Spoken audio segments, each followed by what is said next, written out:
जर समाजाचा जर कणा वकील असेल, न्यायव्यवस्थेचा कणा वकील असेल, याला जर सपोर्ट नसेल तर मग ते काम करण्याचा अर्थ नाही काही. मी 1 वर्षापूर्वी अध्यक्ष झालो. अध्यक्षपद मी भूषवत असताना अध्यक्ष झालो हे सांगण्याकरता माझा बाप होता. एकदम लहान असतं, म्हणजे मातृछत्र हरव. आणि आमच्या आजोबांनी त्यांना मोठं केलं. आमचे आजोबा अतिशय हुशार.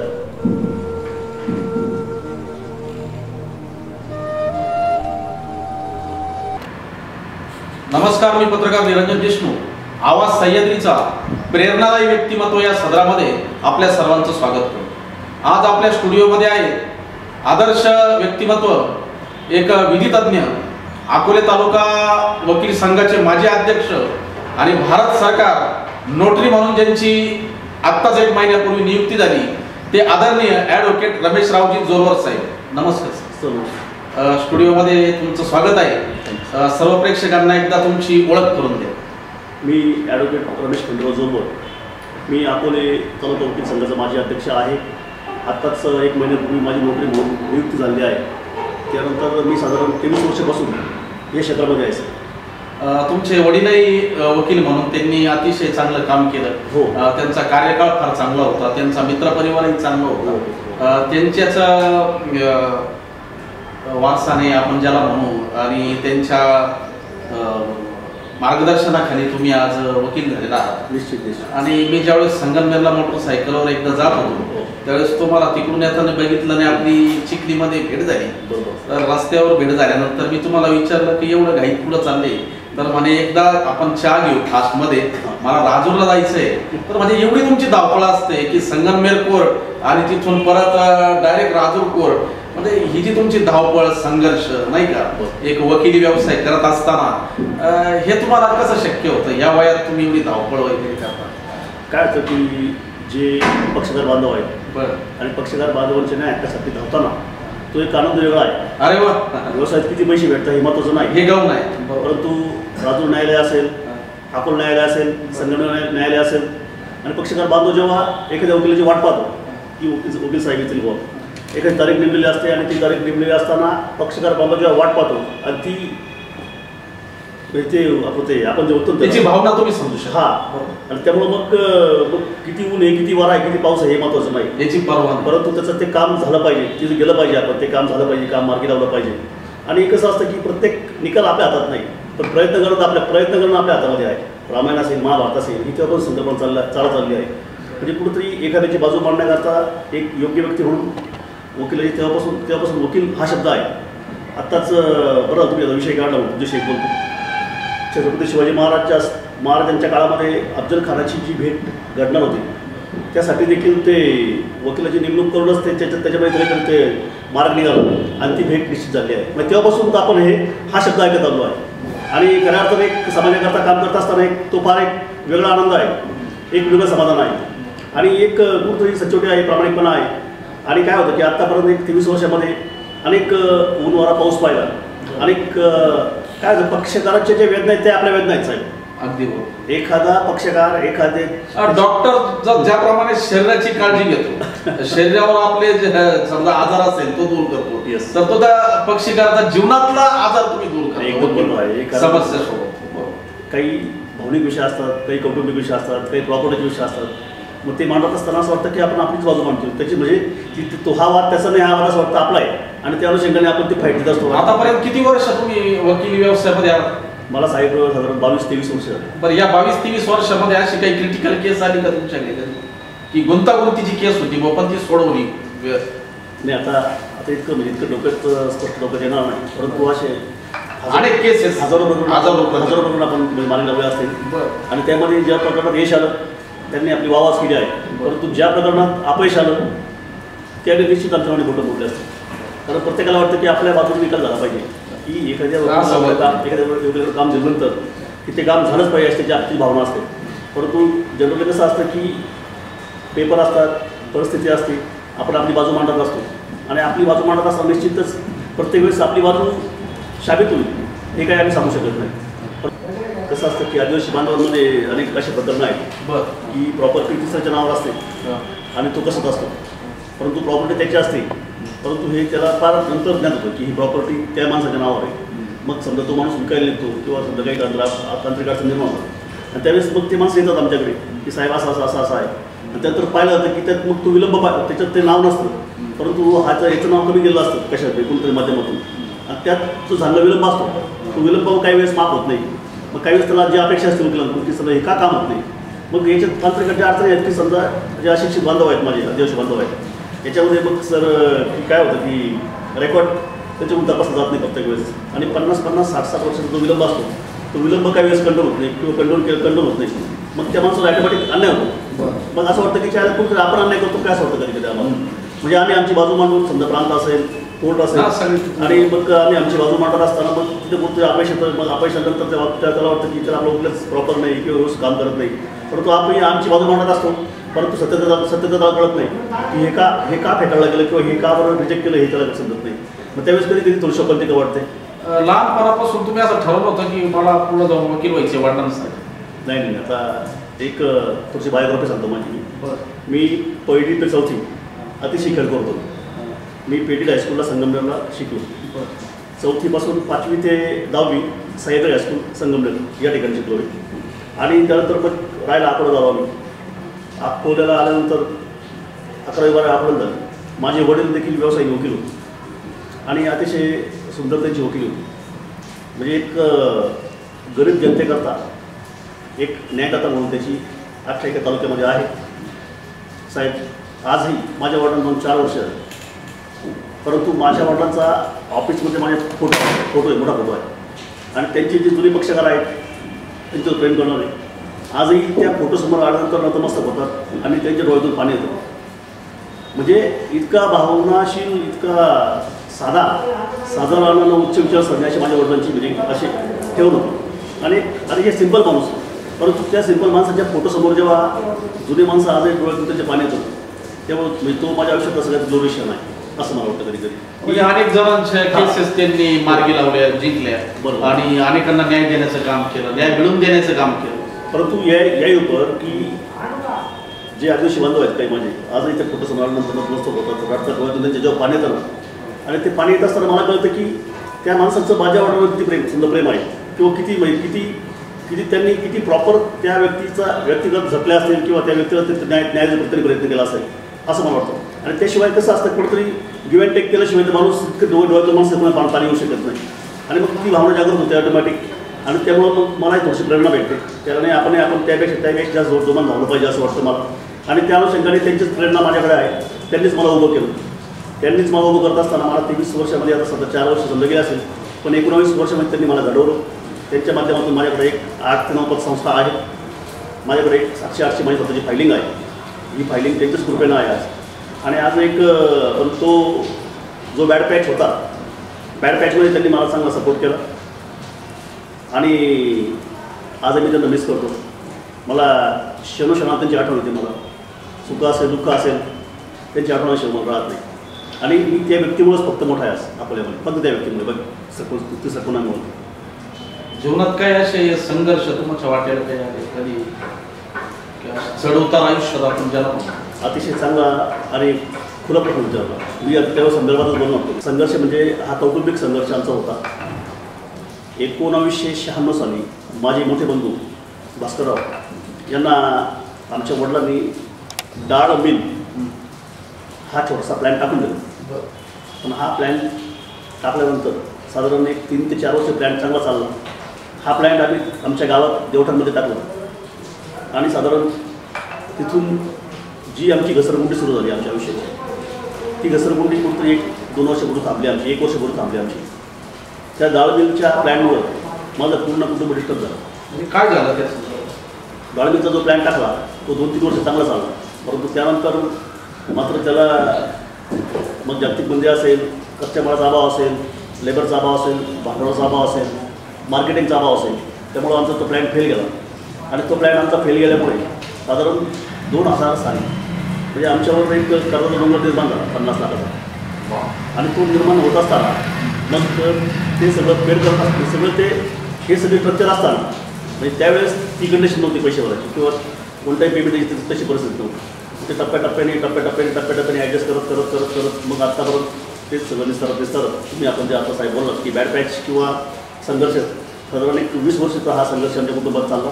या संघर्षामध्ये माझा भाऊ असेल, माझे वडील असेल, मी असेल, आम्ही तिघांची एकमूट आम्ही ठेवली. आम्ही आमचे कधी दुःख कधी जगासमोर कधी विसरून दाखवले नाही. परंतु हे सगळं आम्ही शांतता मार्गाने आणि संयमाने आम्ही हा तिढा सोडवला आणि आज कुठंतरी एक परत त्या कंडिशनला आम्ही आलो. त्यामध्ये उद्योग व्यवसायात उतरण्याचं धाडस तुम्ही केलं होतं त्या काळामध्ये पहिला एका मोठ्या उद्योगात. एकदम बरोबर. परंतु कसं असतं की थोडंसं मग चुका थोड्याशा आमच्या असतील की मार्केटचा अभ्यास न करणे असेल, भांडवल असेल, या सगळ्या गोष्टीचा विचार न करता आम्ही तर उडी मारली. यशाची पायरी असते. परंतु त्याही दुःखातून आम्ही सावरलो. मग ते सावरत असताना मात्र माझा भाऊ असेल, मी असेल, आमचे साहेब 20 वर्ष गेले आमचे. 20 वर्षामध्ये मग लोकांची जिम्मेदारी असेल, समजा कुटुंब चालवणं असेल, शेती उभी करणं असेल, 4 मुलांचं शिक्षण करणं असेल, या सगळ्या गोष्टींचा बोजा माझा भाऊ असेल, मी असेल, माझ्यावर कमजोर पडला आणि एकदम समर्थपणे आम्ही तो विषय शांतपणे क्लिअर केला. आणि शांतपणे क्लिअर करत असताना मात्र माझा भाऊ असेल, माझे वडील असेल, मी असेल, आम्ही तिघांनी एक वज्रमूठ तयार केली की वेदना किती होत्या, दुःख किती होत्या, हटायचं नाही. हे आमच्या वडिलांचा नारा होता. टेन्शन घ्यायचं नाही मित्रांनो, बाळांना टेन्शन घ्यायचं नाही, कुणी कोणाचं इथून घेऊन जात नाही कपाळाचं. आणि ते वाक्य मला आजही आठवतं. आणि त्यांनी पण माझ्या म्हणजे ते प्रेरणादायी मला आठवत होते. शेवटपर्यंत त्यांनी कधी म्हणजे माघार घेतली नाही. आम्ही त्यावेळेस थोडंसं शॉकिंग राहायचो की अरे हे कसं करणार आपण, हे कसं सॉल्व्ह करणार, हे कसं नील करणार आपण. परंतु शांततेने सगळे मार्ग निघत गेले. आज मात्र मी त्यांचे मी आभार मानतो वडिलांचे माझे की त्यांनीच हा सगळा मार्ग दाखवला, त्यांनीच आम्हाला बाहेर काढलं. आणि आज एक कुठंतरी आम्ही चांगल्या विचाराने चांगल्या आचरणाने आम्ही भाऊ जगत आहोत, काही अडचण नाही. माझा एक पुतण्या डॉक्टर आहे, त्याला 4 ते 5 वर्ष झाले, अतिशय सुंदर त्याची प्रॅक्टिस आहे. त्यांनी चांगला कुटुंबाला सपोर्ट केला 4 वर्षामध्ये. मी त्याचे मी आभार मानतो. म्हणजे माझ्या दोन भावांचे होते. आणि 2 माझे मुलं आहेत. एक CA करतोय मोठं आणि एक B सिव्हिलला आहे. ते अतिशय हुशार आहेत मुलं. त्यांचंही चांगलं होईल, त्यांचंही चांगलं त्यांचे परिसरी पोरं आहेत, त्यांचंही चांगलं चाललं आहे. आमच्या कुटुंबातील ज्या महिला आहेत, माझी आई असेल, भाऊजाई असेल, माझी पत्नी असेल, अतिशय सुशिक्षित आहेत, तिघही सुशिक्षित आहेत. चांगलं एक विचारण्याच्या राहतात कुटुंबात, ती अडचण नाही. माझी पुतणी आहे, माझी पुतणी आहे, आमच्या मोठ्या बंधूंची कन्या आहे. तिला तर एक कन्यारत्न झालं अतिशय खूप. आणि असं वाटतं की ते कन्यारत्न आलं म्हणजे जी आमची मरगळ होती आयुष्यातली 96 पासूनची जी मरगळ होती, त्या कन्यारत्नाच्या लक्ष्मी पावलामुळे कदाचित ती मरगळ काय आमची संपेल. लेकीचं स्वागत केलं. लेकीचं स्वागत केलं आणि लक्ष्मी दारात आली. साहेब लक्ष्मी दारात आली. मी त्या दिवशी अक्षरशः म्हणजे हर्षोल्लास झालो. माझे जावई होते, मी होतो आणि फार म्हणजे माझ्या आयुष्यातला सगळ्यात जुने क्षण तो असेल की ते लेकरू जेव्हा जन्माला घरात की असं वाटलं की गेलेली लक्ष्मी परत दारात आली माझ्या. असं या अनुषंगाने आमचं मार्गक्रमण चालू आहे. आवाज सह्याद्रीच्या प्रेक्षकांना मी सांगू इच्छितो की विचारांची जी परिपक्वता आहे आणि जे धारिष्ट्य आहे ते ॲडव्होकेट रमेशरावजी जोरवर यांच्याकडून आपल्याला खूप शिकण्यासारखं आहे. त्यांनी आत्ताच सांगितलं की एका उद्योगामध्ये आपण अनेक मुलाखती घेत असतो, मुलाखतीमधून प्रेरणादायी मुलाखत आपण आपल्यासाठी प्रसारित करीत असतो. परंतु काही मुलाखती अशाही असतात की आपण यशाचा आलेख बघतो, परंतु अपयशी माणसाची देखील मुलाखत ही घेतली पाहिजे. त्याचे जे ड्रॉबॅक्स आहेत ते समोर आले पाहिजे आणि किती खंबीरपणाने, किती एकनिष्ठतेने त्यांनी तोंड दिलं संकटांना, हे सुद्धा प्रेक्षकांना कळायला पाहिजे. आदरणीय ॲडव्होकेट रमेशरावजी जोरवर यांनी आणि त्यांच्या बंधूंनी मिळून आणि त्यांना सपोर्ट त्यांच्या वडिलांचा होता. एक डाळणी त्यांनी काढली. 50 लाख रुपयांचं डोक्यावर कर्ज होतं. एवढं कर्ज असताना देखील कुठेही डगमगले नाही, जराही विचलित न होता धीरानं प्रसंगाला तोंड दिलं. हे शिकण्यासारखं आहे. एका यशस्वी उद्योजकाची प्रेरणा आपण घेतो, परंतु अपयशी जो आहे उद्योगामध्ये झालेला आहे त्याची सुद्धा प्रेरणा कशी घ्यावी याचं जर उत्तम उदाहरण असेल तर ॲडव्होकेट रमेशरावजी जोरवर आहे. बरोबर. आणि आजही ती मागची दिवस आठवली की डोळ्यात थोडंसं पाणी येतं. परंतु एवढं सगळं याच्यात आर्थिक गोष्ट ज्यावेळेस असते, कर्ज असतं, अनेक जण हतबल होतात, अनेक जण नैराश्यामध्ये जातात. मी तर तुम्हाला मानतो की तुम्ही इतकं म्हणजे आपण जे कुटुंब म्हणतो, कुटुंब व्यवस्था आपली जराही वाद न होता तुम्ही वज्रमुख जे संबोधलं ते आजच्या समाजाला प्रेरणादायी आहे. हे शेवटी कसं असतं साहेब की आपण हे बंधू प्रेम तुमचं आणि त्याला तुमच्या वडिलांची साथ. नाही आपण मग आपलं शिक्षण हे करतो. मला काय म्हटलं की शिक्षण फार मौल्यवान दागिना आहे. वडिलांनी भावाने निर्णय घेतला की मला वकील करायचं. माझी वकिलाची माझी इच्छा नव्हती. मला असं वाटतं की कुठलं शिक्षक व्हावं मस्तपैकी. आत्ता आपण विद्यार्थी ज्यावेळेस ग्रॅज्युएट होतात किंवा 12वी नंतर पुढं काय करायचं हा त्यांच्या पुढे प्रश्न राहतो, उपस्थित राहतो. अनेक वाटा असतात करिअरच्या, बरोबर. मग सरकारी नोकरी तर आता एवढ्या राहिलेल्या नाही आहेत. मग जे आजचे युवक आहेत, विद्यार्थी आहेत, विद्यार्थिनी आहेत, काहींना वकील व्हावं असं वाटतं, तर त्यांच्यासाठी तुम्ही काय सांगाल? वकील क्षेत्र फार चांगलं आहे. वकील क्षेत्र फार चांगलं आहे. हे क्षेत्र निवडत असताना तुम्हाला त्याच्यात MPSC सारखी परीक्षा आहे. जर तुमच्याकडे बुद्धिमत्ता असेल तर तुम्ही सरकारी वकील होऊ शकता. त्यानंतर तुम्ही न्यायाधीश देखील होऊ शकता. दोन्ही गोष्टी तुम्हाला संधी हुकली तर तुम्ही एक चांगले वकील होऊ शकता. चांगले वकील होण्यासाठी तुम्हाला काय की तुमचा अनुभव, तुमचा प्रामाणिकपणा फार महत्त्वाचा आहे. सुरुवातीची जी 5 वर्ष आहे ते खडतर राहणार आहे की पक्षकार बंधू यांना रिलीफ पाहिजे, न्याय पाहिजे. ते बिचारे किती दोन रुपये ते खर्च करायला तयार असतात, परंतु त्याप्रमाणे धावपळ केली, त्याप्रमाणे त्यांना न्याय ज्यांचा 100% प्रयत्न केला तर 100% जी नवीन व्यक्ती आहे, आपण सांगितलं आता की समजा जी नवीन मुलांची इच्छा आहे, वकिलांची इच्छा आहे की वकील किती होऊ द्यावं, वकिलांची संख्या किती वाढू द्यावं, तर त्याच्यामध्ये तुमची गुणवत्ता असेल, क्वालिटी असेल, काम समजून घेणं असेल, कामाची रूपरेषा असेल, तुमच्याकडे प्लॅनिंग असेल, तर मला असं वाटत नाही की तो माणूस वकील व्यवसायात फिरत आहे. आणि 5 वर्ष थोडंसं संयम ठेवला. 5 वर्ष वकिलीत काही नाही. मी तुम्हाला परत सांगतो, 5 वर्षात वकिलीत काही नाही. म्हणजे 5 वर्षात ज्या बारीक खानापुणा आहे, समजा खाचाखुचा असतात, हे तुम्हाला संबंध दिलं जातो. हे कोर्ट पुढे, ते कोर्ट पुढे. समजा रेव्हेन्यूमध्ये समजा एखादं मॅटर करत असेल, तर फेरफार वाचन करत असेल, सातबारा वाचन करत असेल, प्राप्ताची परमिशन असेल, ह्या गोष्टी समजायला 2-4 वर्ष लागतात, 5 वर्ष लागतात. आणि त्यानंतर अनेक स्कोप्स आहेत. त्यामध्ये समजा खरेदी करता आहेत, खरेदी करता समजा खरेदी करता चांगलं खरेदी करता आहेत, खरेदी करता रिसर्च रिपोर्ट असतील किंवा बँकिंगचे काही मॅटर असतील, हे सगळंकडे किंवा रेव्हेन्यूमधले काही मॅटर आहे. तुम्हाला रेव्हेन्यूमध्ये तुम्ही जर रेव्हेन्यूचा फक्त स्पेशल अभ्यास केला तुम्ही, तर तुम्ही रेव्हेन्यूमध्ये सुद्धा मास्टर होऊ शकता. तुम्ही क्रिमिनलमध्ये तुम्ही मास्टर होऊ शकता, तुम्ही सिव्हिलमध्ये मास्टर होऊ शकता. अनेक म्हणजे याच्यातून अनेक वाटा आहेत. आणि काय होतं की लवकर न्याय मिळत नाही अशी लोकांची भावना आहे, ती चुकीची असं मला वाटतं. कारण जी न्याय प्रणाली आहे त्याप्रमाणे वकील बांधव काम करत असतात. ज्या स्टेजेस आहेत त्याच्या बाहेरचं कोणी काम करत नाही. मग ज्या स्टेजेस आहेत त्याप्रमाणे काम चालतं. त्यानंतर मी जे नवयुवक असतील त्यांची इच्छा असेल की वकील व्हावं, त्यांना नक्की माझा मोबाईल नंबर घ्यावा. मी त्यांच्याशी शेअरिंग करेन. तुमचा नंबर सांगा, मोबाईल नंबर सांगा. त्याच्याशी मी शेअरिंग करेन. 96 23 39 36 11. ज्यांची खरं मनापासून इच्छा आहे की वकील व्हावं आणि काहीतरी समाजाकरता करावं, स्वतःकरता करावं, ते 100% मी त्यांना आणखी आपण सांगाल त्याप्रमाणे मी त्यांना मार्गदर्शन करेन. आणि त्यांना कुठलीही अडचण आली तर मी तो सॉल्व्ह करतो, मी प्रयत्न करेन. वकील संघाचं अध्यक्ष म्हणून तुम्ही काम केलेलं आहे. बरोबर. अकोले तालुका वकील संघाचे अध्यक्ष म्हणून. तर संघटनेच्या माध्यमातून तुम्ही काय काय कामं त्यावेळेस केली होती? काय झालं की आता अतिशय चांगला प्रश्न विचारला आपण. संघटना जी आहे ती आमची एक 100 लोकांची आहे. त्यांनी मला, मी त्यांचा प्रथम ऋणी आहे की त्यांनी मला बिनविरोध निवडून दिलं. त्यावेळेस 2023 साली त्यांनी विश्वास दाखवला, मला बिनविरोध निवडून दिलं. पण त्या काळात मला फारसं काही काम करता आलं नाही. 1 वर्ष मला सगळं समजून घ्यायचं, म्हणजे मला सगळी ती कार्यालयात समजून घेण्यातच गेली माझी. परंतु त्या काळात मी मात्र एक उत्तम मी आपला एक प्रोग्राम राबवला.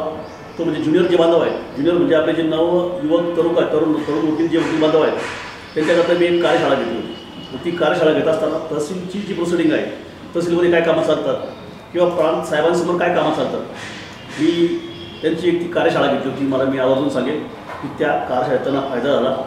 ते एक माझं ते एक चांगलं ते काम. त्यानंतर साहेब माझ्या कार्यप्रणालीमध्ये 2023 राजूर कोर्टाचं उद्घाटन झालं. अरे वा. म्हणजे माझ्या आयुष्यातला सगळ्यात सुवर्ण क्षण हा आहे.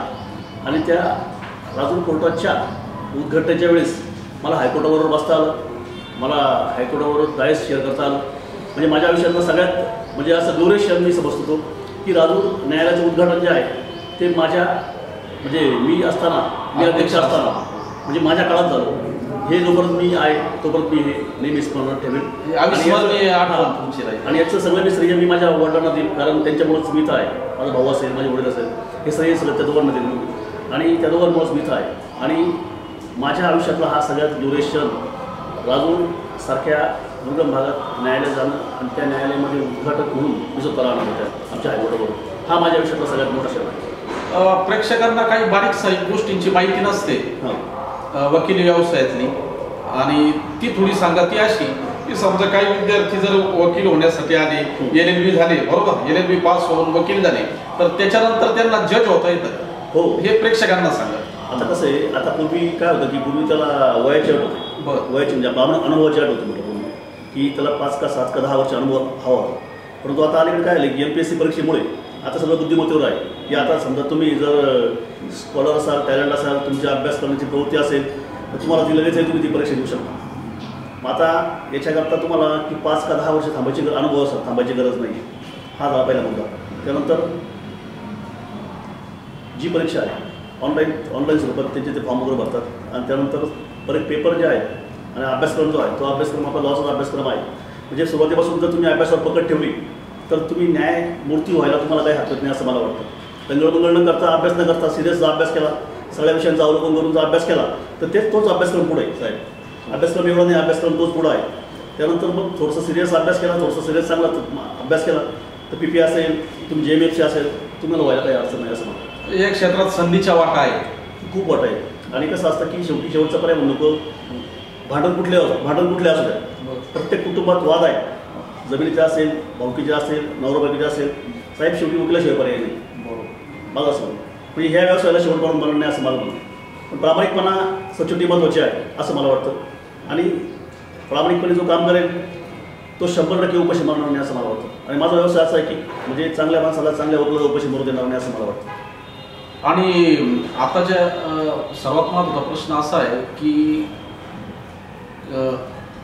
वकिलांवर काही हल्ले झाले दरम्यानच्या काळात, तर त्याबद्दल तुमचं थोडंसं म्हणजे हे ज्या घटना घडल्यात, नगरमध्ये पण 2 घटना घडल्या होत्या. राहुलचं तुम्ही सांगितलं दाम्पत्याचा हत्याकांड झालं, किंवा संगमनेरला 2 वर्षापूर्वी एका वकिलाला काहीतरी ते आपलं बाबूच्या वादावरून मारलं होतं. तर अशा अनेक घटना घडतात. परंतु ह्या घटना घडत असताना की कुठंतरी वकिलांना प्रोटेक्शन अतिशय महत्त्वाचं आहे. वकील हा एक समाजाचा घटक आहे आणि वकील स्वतःकरता काही जगत नाही साहेब. वकील स्वतःकरता जगत नाही, स्वतःकडे विचार करत नाही.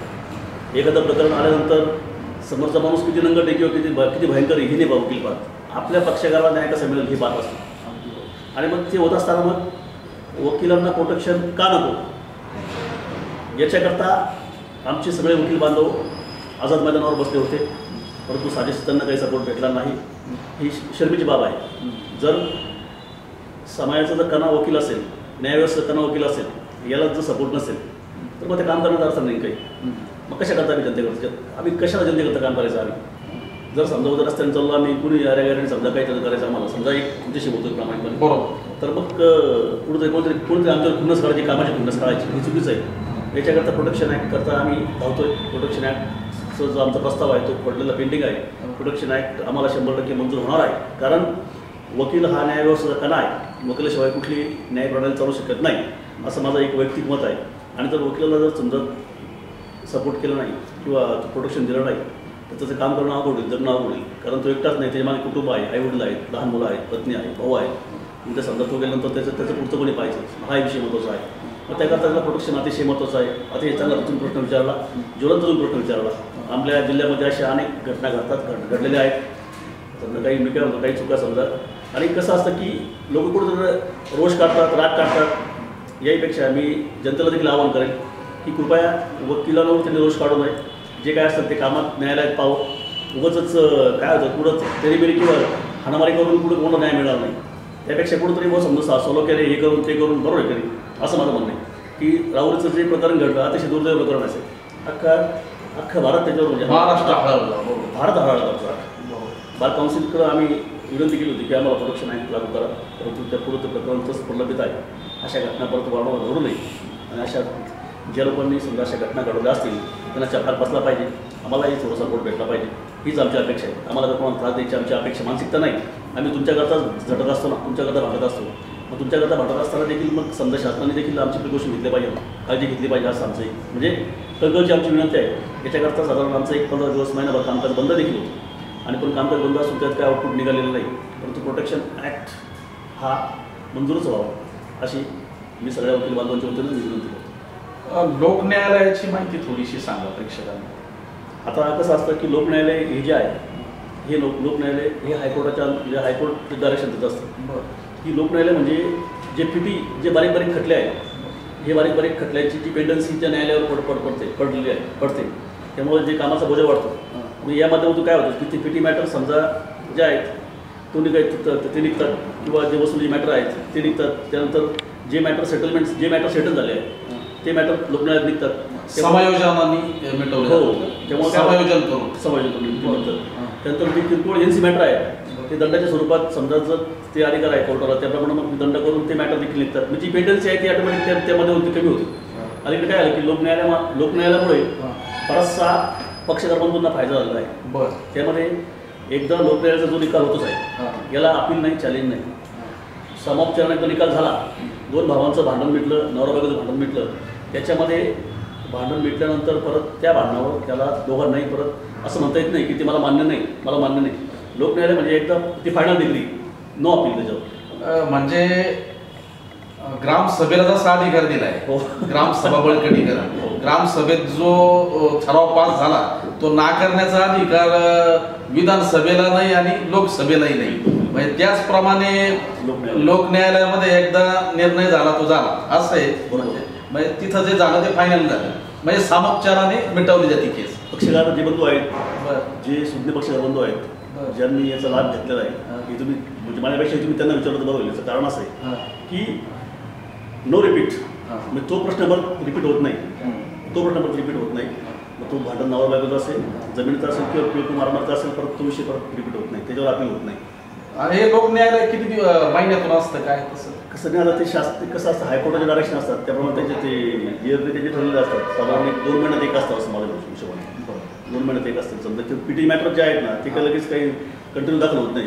मग 2-1 महिन्यात जेवढे शक्य आहे तेवढं ते फॉलोअप असं किरकोळ मॅटर आहेत ते सणासण बाहेर पडतात. काही वकिली व्यवसाय करत असताना आतापर्यंत आपल्याकडे अशा कुठल्या जास्त केसेस आले? माझ्याकडे एक तुमची खरं बोलू काही हरकत नाही. माझ्याकडे किरकोळची मॅटर आहे म्हणजे हाणामाऱ्या ज्या असतील, नवरा बायकोचे वाद असतील हे जास्तीत जास्त आहे. म्हणजे एक वकील म्हणून तुम्ही फीपेक्षाही ते जे वाद आहे त्यांना जो न्याय मिळवायचा आहे, बरोबर आहे की नाही, सर्वसामान्य कुटुंबातले असतात. तुमच्या वडिलांनी देखील व्यवसाय कमी आणि समाजकारण जास्त केलेलं आहे आणि तुमचे विचारही त्याच पद्धतीचे आहे की व कुठंतरी सामोपचाराने काही गोष्टी मिटल्या पाहिजे. याकडे तुमचं म्हणजे कसं असतं लक्ष? जे किरकोळ मॅटर असतात त्याच्यात आपण शक्यतो काय करत असतो की दोन्ही पार्ट्या समोर बोलून प्रथम त्यांना संधीही असते. बाबांनी काय होते का बघा, एकदा दोनदा तीनदा 2 दिवस त्यांना संधी मिळते त्यांना आणि त्या संधीत त्यांनी सोडून केलं तर आनंदच होतो. पण नाही झाल्यानंतर मग शेवटी नाही झालं कोर्टात धाव घ्यावी लागते आणि मग 2-3 दिवस ते मॅटर चालतात. नंतर मग तेच म्हणतात की साहेब तुझं थांबलं पाहिजे, संपून टाका. उलट तेच नंतर सपोर्ट करतात की नाही हा विषय थांबला पाहिजे. असं लोकांचाही फार चांगला सपोर्ट भेटतो. सुरुवातीला राग असतो, सुरुवातीला भांडणं मिळते नाही, परंतु साधारण 1-1.5 वर्ष 2 वर्षामध्ये ऑटोमॅटिक दोघं एकत्र येतात, गळ्यात गळे घालतात आणि भांडणं मिळतात. साहेब तोडण्यापेक्षा जोडण्याचं काम तुम्ही करा. नातं जोडण्याचं काम तुम्ही चांगलं आहे. आतापर्यंत तुमचा संघर्षाचा प्रवास झालेला आहे.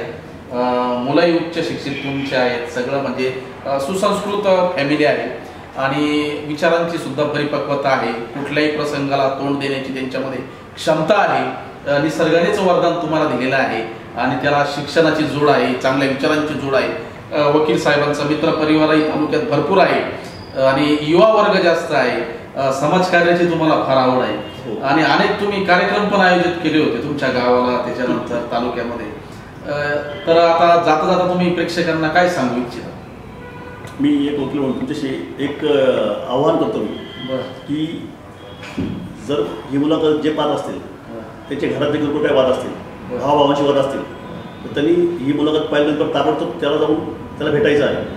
बाबा हे भांडण थांबवायचं आहे. आपण नवरा बायकोचे वाद असतील तर बायकोनी किंवा त्या नवऱ्याला लगेच जाऊन कुठंतरी लगेच ते पॅचअप करता प्रयत्न, एक पाऊल मागं यायचं आहे. भांडण कुठलंच अवघड नाही मित्रांनो, कुठलंही भांडण हे अवघड नाही, फक्त एक पाऊल मागं यायचं आहे. एक पाऊल मागं या तुम्ही, 100% तुमचं भांडण संपणार आहे. आणि एक तुम्हाला एक उदाहरण सांगतो, जास्त म्हणजे फारसं मोठं नाही. स्वामी विवेकानंद रस्त्याने चाललेले असतात आणि चालता काय होतं की एक दारोडा त्यांना भेटतो आणि दारोडा पण मग त्याच्यावर चालतो. तो साहेब मला शांती नाही, मला शांती नाही, शांती. मग ते म्हटलं कावर शांती नाही म्हणे. मग शांती कशी, शांती मिळवायची कशी म्हणे. म्हणजे मी शांत, म्हणजे मला असं शांत काही होतं, मला समाधान कधी वाटेल. ते म्हणे चल 4 पावलं पुढे. आणि 4 पावलं पुढे गेल्यानंतर ह्या दारोड्याचे 2 मित्र दारोडे असतात, ते भांडत असतात. आणि ते भांडत असताना मग स्वामी विवेकानंद काय म्हणतात, तू काय पाहतोय समोर. साहेब काही सर ते म्हणे काही नाही महाराज, मी दोघांचे भांडणं पाहतोय म्हणे. मग ते भांडणं योग्य की अयोग्य. मग आता हा दारोडा हुशार असतो, तो ही अयोग्य म्हणे. का बरं अयोग्य म्हणते. तरी भांडण्याचं काहीच कारण नाही म्हणे. भांडण कशावर चालू आहे की दारूवर भांडण चालू, बरोबर. मग ते भांडण अयोग्य. बरं, मग तू सांग म्हणे मला, मग आता ह्या भांडणामध्ये कोणी थांबलं पाहिजे. स्वामी कोणा प्रश्न विचारतात, त्या माणसाला प्रश्न विचारतात. मग तो म्हणतो ज्याला शांतता हवी, ज्याला समाधान हवं, ते थांबलं पाहिजे. आणि मग स्वामी त्याला परत म्हणतात, तुझ्या प्रश्नाचं उत्तर भेटलं का. तो हो भेटलं म्हणजे. भांडणात काय अर्थ. मी परत विनंती म्हणून सांगतो की भांडणात काहीच अर्थ. कुठलंही भांडण जर तुम्ही एखाद्याला सल्ला द्या झालं की नाही तू त्याचा काटा काढ, त्याला मार, मी तुझ्या बरोबर आहे, हे सुद्धा थांबलं पाहिजे. उलट तुम्ही जर सांगितलं पाहिजे बाबा तू थांब, हे सगळं होतं. नवरा बायकोचा वाद असेल, भावाभावांचा वाद असेल किंवा कोणाचाही वाद असेल त्रयस्थ माणसाचा, हे थांबलं पाहिजे. आपण एखाद्या रोडने आपण चाललेलो आहे आणि गाडीचा किरकोळ धक्का लागला तर आपण 2 मिनिट थांबून तो विषयसुद्धा आपण मिटवला पाहिजे. किंवा कुठं तरी भांडण कुठले असू आहे, हे भांडण थांबलं पाहिजे. आर्थिक असेल, जमिनीचं असेल, नवरा बायकोचं असेल. मी सगळ्यांना विनंती करतो की सगळ्यात त्याच्यात तुम्हाला दिसता शैलीचा हा विषय कुठं थांबला पाहिजे असं मला वाटतं. आणि कृपया समाजाने शांततेने जगावं. शांततेमध्ये आपला 10 वर्षांनी आपलं आयुष्य वाढणार. भांडण करून आपलं 10 वर्ष आयुष्य कमी होणार. त्यापेक्षा तुम्ही वाद आयुष्यात पण आपल्या आयुष्यामध्ये कशा करता वाद पाहिजे, आपल्याला कशा करता वाद पाहिजे. गौरव भांडवलचं आपण पाहिलं का नाही आपण गौरव भांडवलचं काय साध्य झालं.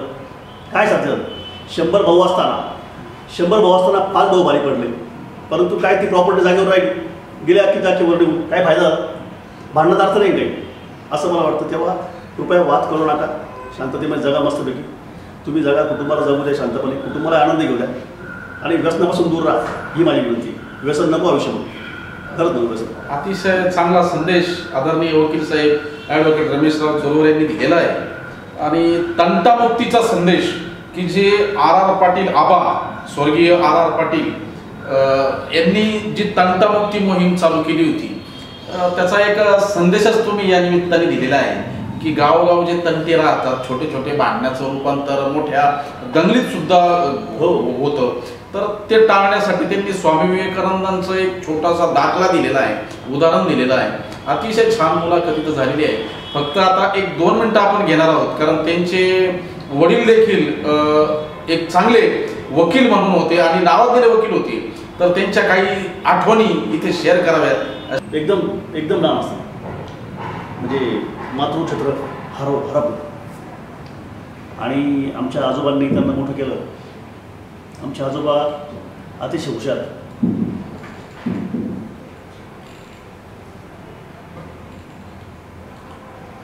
आदरणीय ॲडव्होकेट रमेशरावजी जोहर साहेबांना भावना थोड्याशा होत आहेत आपल्या वडिलांच्या भावना व्यक्त करत असताना.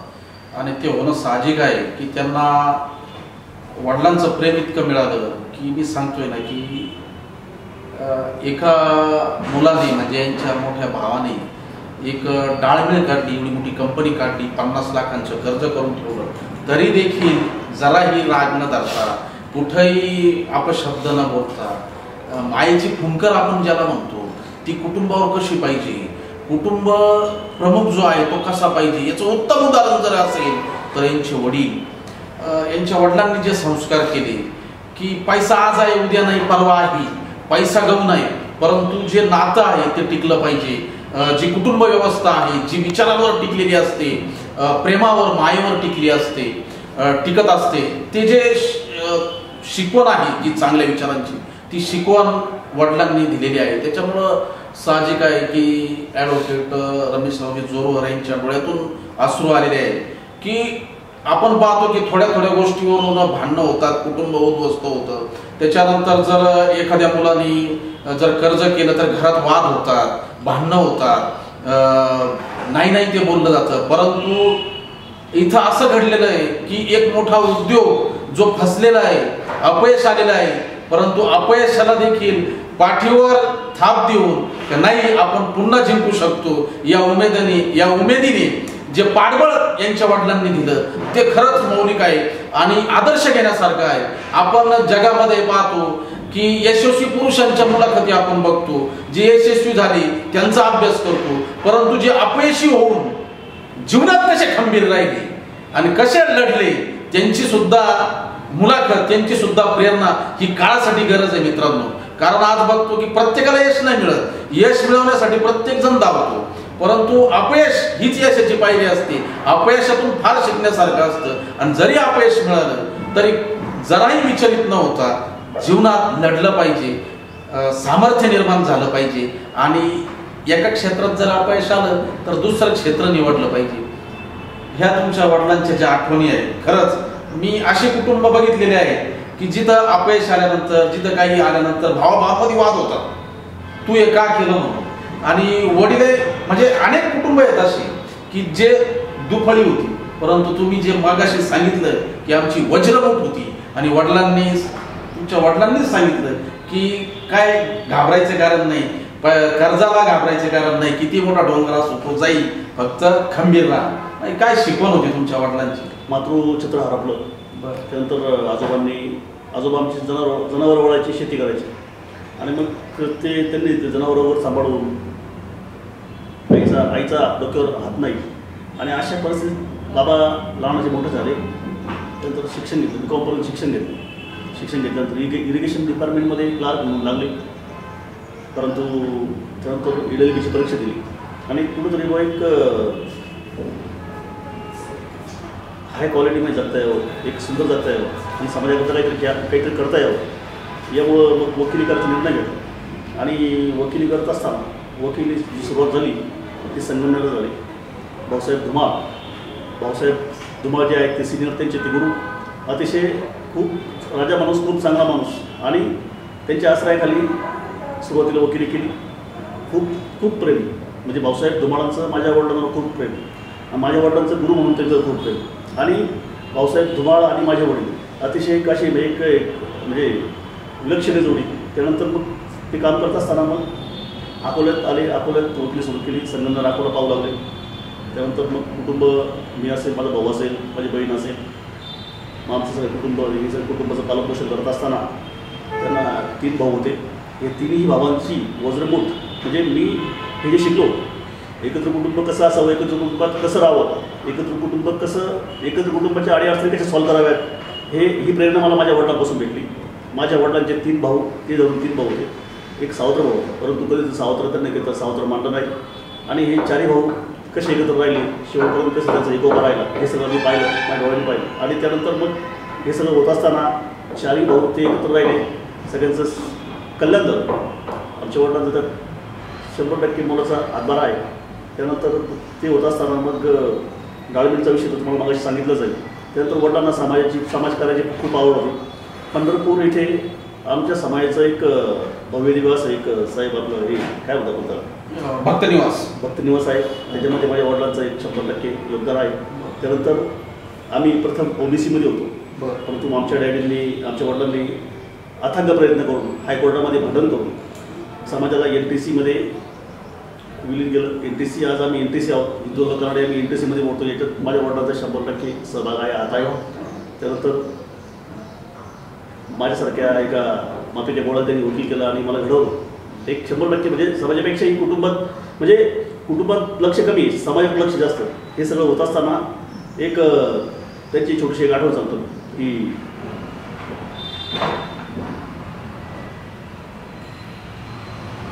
आत्ताच एक 2 वर्षापूर्वी माझ्या पुत्रीचं लग्न झालं, 2-2.5 वर्ष. आणि त्यावेळेस वडील माझे तिचं म्हणजे नव्हते, वडील जाऊन 4 वर्ष. आणि त्यावेळेस मग स्टेजवर काही लोकांनी, काही मान्यवरांनी आशीर्वाद दिले.